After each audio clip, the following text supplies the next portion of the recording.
We call out the Ruto regime for the callousness in handling or mishandling the doctors' strike, thereby causing untold suffering and loss of lives of citizens. At the heart of the strike is the plight of intern doctors who are being left to stay unposted and unemployed for over a year and in some extreme cases for 7 years. And when they are posted, they are grossly underpaid. This is happening when our health facilities are seriously understaffed. In other words, we really need the services of the interns who have now not been posted. It's also happening when our health facilities are ill-equipped.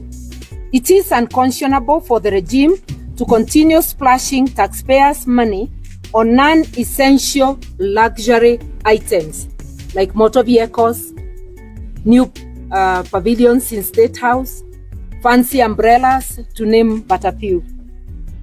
So I'm saying it's unconscionable when they continue to splash our money to enhance their already pampered lives, while neglecting to listen to the cries of doctors and citizens, and indeed all health workers who serve the bulk of the population. Our conclusion is that the lives of citizens do not matter to this regime, and that their priority is their own comfort and that of a select few. We condemn this in the strongest terms possible. As Kenyans, we deserve better. The fertilizer scandal is yet another demonstration of callousness of this regime, selling fake fertilizer and seeds which are believed also not to be good enough, therefore fake seeds to farmers, is wishing hunger and death for Kenyans, and especially the vulnerable, who are the majority. The fake fertilizer haste suggests a deliberate scheme to lower food production, to increase food insecurity, in order to force starving Kenyans to be at the mercy of food cartels. It is a sadistic act by those entrusted with the task of making the nation food secure. This shows that this regime does not care about its citizens, and its aim is to send Kenya to its death bed, as food security ought to be at the heart and as a priority for any government. Do we deserve this as Kenyans? That's the question we must ask ourselves.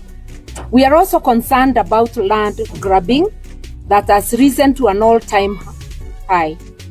That thousands of families in the Bibi farm within Naivasha can be dispossessed and face imminent eviction without a word from the regime is surprising as it is sad. We are staring at the making of a humanitarian crisis of great proportions. But alas, for the Bibi, it is Ruto himself who is said to be the buyer in quotes, of the 5,000 acres from a Mr. Kipkulei. The curious questions that beg for answers are: when did Ruto acquire this land? How much did he pay? What was his source of money? Because hatujui kama akona shamba ya pesa. We just want to know that he was a bona fide purchaser. So what was his source of money? Did his due diligence inform him that there were over 40,000 families living on the farm? Because that is something that is known to any member of the public. Is there any special reason that Dr. Ruto's ownership has only been revealed when he captured state power? Why not before? And now that he has state power, could he consider removing the GSU from the Bibi while ownership issues are sorted out? Otherwise, it appears that there is high-handedness when the man sitting at the helm of the state is unleashing GSU on hapless citizens who are also waiving title deeds. He tells us he has title, but so do the people living in Dabibi. How will it be arbitrated when he is using state power to drive these people away and to make them fear? We are saying that we want to see fairness in that dispute, and him having sworn at Kasarani to protect, to obey and defend the Constitution. This is a litmus test. Obey that in Dabibi. Take your GSU away. Take your security forces away. Go to the court of law. Take these people to court and let the court arbitrate. Do not bring court orders which you sneaked or your people sneaked and got at night when the Dabibi farmers did not know.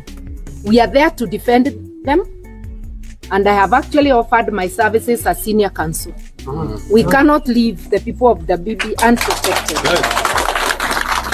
We are also concerned by the business environment that has been fouled by the over-taxation, the punitive taxes to citizens amidst diminishing accountability, embezzlement, corruption, and diminishing services in each and every sector. Are we safe as Kenyans? That is the big question. Any government is meant to create an enabling environment for all and create a vibrant economy and environment for businesses to thrive. This toxic business environment in Kenya is making very many businesses, very many investors, both local and international, to close businesses. And those who have opportunity are relocating elsewhere. With the businesses closed, jobs are going. At a time, thousands of youths are unemployed. This is a great shame, and these are signs of a regime gone wrong. We finally want to say that as citizens, we have residual power to address the situation now, because we can recall our leaders. We also have the power of the ballot to address the serious deficit in leadership. Our call is that we come together as citizens of goodwill for the sole purpose of ensuring that Kenyans have value-based leaders, not selfish, inward-looking leaders who leave the vulnerable being trampled upon by a regime that is beginning to mimic the colonial regime, taxing Kenyans in a punitive way and almost withdrawing services, because diminishing services is like a withdrawal of services. So we are saying the time is now, Kenyans. We have the power to do this. We reserve to use it during the ballot, but even now we have the power and agency to say no, and to say enough is enough.